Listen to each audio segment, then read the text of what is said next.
कांग्रेस नेता प्रियंका गांधी की वर्षों बाद सियासी लॉन्चिंग की जगह तय हो गई है। सोमवार को कांग्रेस ने ऐलान किया कि राहुल गांधी रायबरेली सीट अपने पास रखेंगे और राहुल गांधी वायनाड सीट को छोड़ देंगे। प्रियंका अपना पहला चुनाव केरल की वायनाड सीट से लड़ेंगे। प्रेस वार्ता करने आए राहुल गांधी और प्रियंका गांधी ने कहा कि रायबरेली और वायनाड को एक नहीं दो सांसद मिल रहे हैं, लेकिन क्या अब कांग्रेस की सियासत में यह जोड़ी एक से भले दो बन पाएगी? सवाल उठता है कि क्या भाई बहन की जोड़ी संसद कांग्रेस का वो सियासी गठजोड़ बन सकता है जिससे 10 साल बाद चुनावी नतीजों में 100 के करीब तक पहुंची कांग्रेस के लिए हालत बदलेंगे, क्योंकि आखिरकार कांग्रेस ने तय किया कि राहुल गांधी उत्तर संभालेंगे, प्रियंका गांधी दक्षिण वायनाड की सीट से चुनाव लड़ेंगी। कांग्रेस महासचिव प्रियंका गांधी पहली बार चुनावी राजनीति में कदम रखेंगी। अगर वायनाड से प्रियंका जीती है तो 2090 किलोमीटर लगभग 2090 किलोमीटर की दूरी के बीच उत्तर और दक्षिण से पहली बार लोकसभा में भाई बहन एक साथ होंगे। दरअसल वायनाड से प्रियंका अगर जीत गई तो मां सोनिया गांधी राज्यसभा में होंगी, राहुल और प्रियंका लोकसभा में होंगे। राहुल उत्तर से,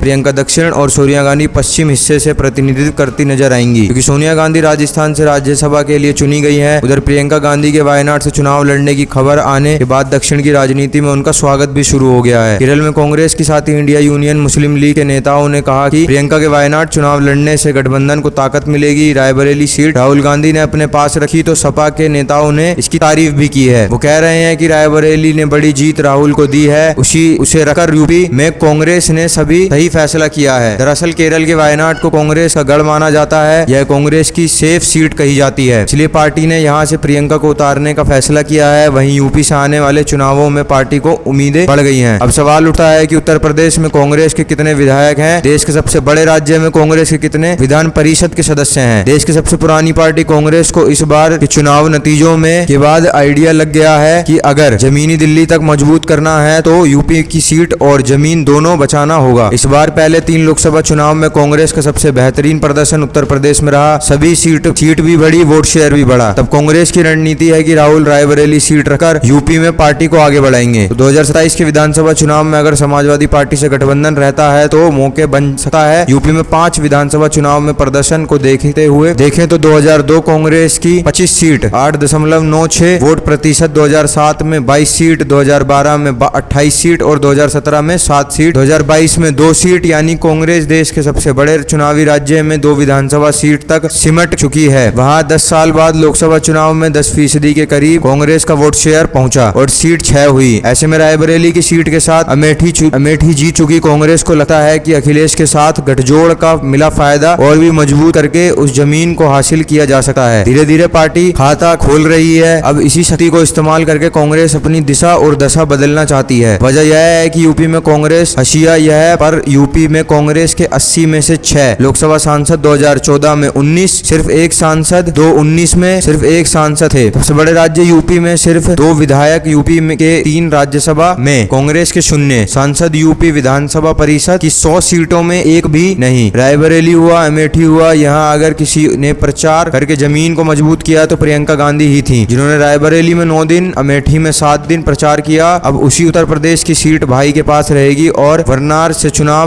से चुनावी आगाज प्रियंका करेंगी, क्योंकि कम से कम 15 साल बाद कांग्रेस को लगा है कि यूपी के हाथ के हालात बदल सकते हैं। नमस्कार, आप देख रहे थे मानव अधिकार।